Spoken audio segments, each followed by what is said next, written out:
Hello, patriots, praying citizens, and truth seekers. This is an update on the strikes on Syria. I want to start with this short clip of the president at the very end of his speech, and then I want to show you some pictures of what's happening in Syria. And then finally, we're going to go to Q because Q has published an update. America does not seek an indefinite presence in Syria under no circumstances. As other nations step up their contributions, we look forward to the day when we can bring our warriors home, and great warriors they are. Looking around our very troubled world, Americans have no illusions. We cannot purge the world of evil or act everywhere there is tyranny. No amount of American blood or treasure can produce lasting peace and security in the Middle East. It's a troubled place. We will try to make it better, but it is a troubled place. The United States will be a partner and a friend, but the fate of the region lies in the hands of its own people. In the last century, we look straight into the darkest places of the human soul. We saw the anguish that can be unleashed and the evil that can take hold. By the end of World War I, more than 1 million people had been killed or injured by chemical weapons. We never want to see that ghastly specter return.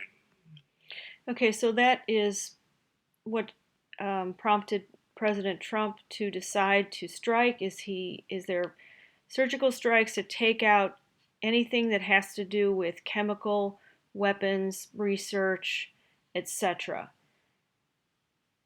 So let's look here at this is an article in Zero Hedge. Let me see if I can get it all in the shot. Okay, so around 9 p.m. Eastern on Friday the 13th, the US, UK, and France launched an attack on Syrian regime targets. The strikes targeted regime bases and chemical weapons production facilities in Damascus and Homs.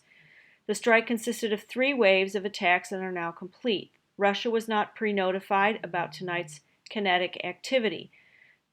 Double the number of weapons was used compared to last year's Syria strike when 59 Tomahawk missiles were launched.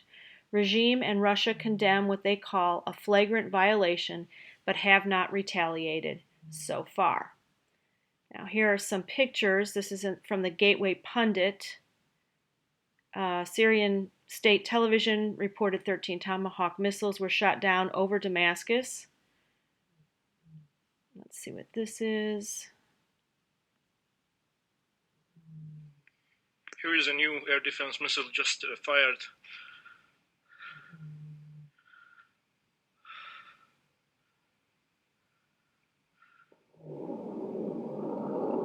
God bless you. God bless you.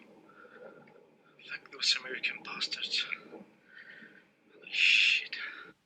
All right, go to the next one. This is a picture of the sky lit up in Damascus.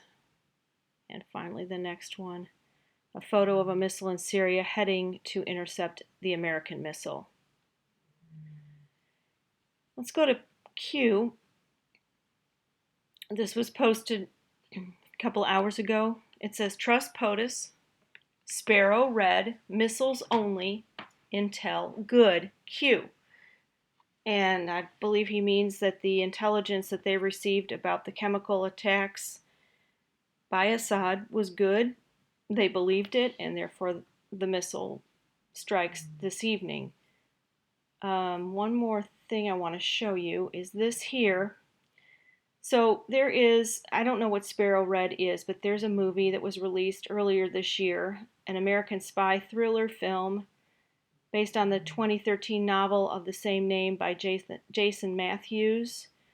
Tells the story of a Russian intelligence officer who is sent to make contact with a CIA agent in the hope of discovering the identity of a mole. So this woman who's in the movie, she is a sparrow, and it has to do with Russia, so Red Sparrow. I mean, I'm just guessing. And then we look back at the Q post, Sparrow Red.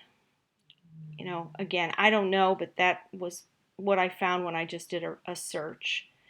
So that's an update for tonight, just to let you know. I guess we just have to wait and see. This is what war looks like from the other side, from outside of the inner circle and what they're doing at the White House.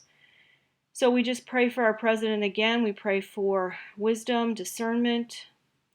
We thank God that he is in the White House and not Hillary Clinton.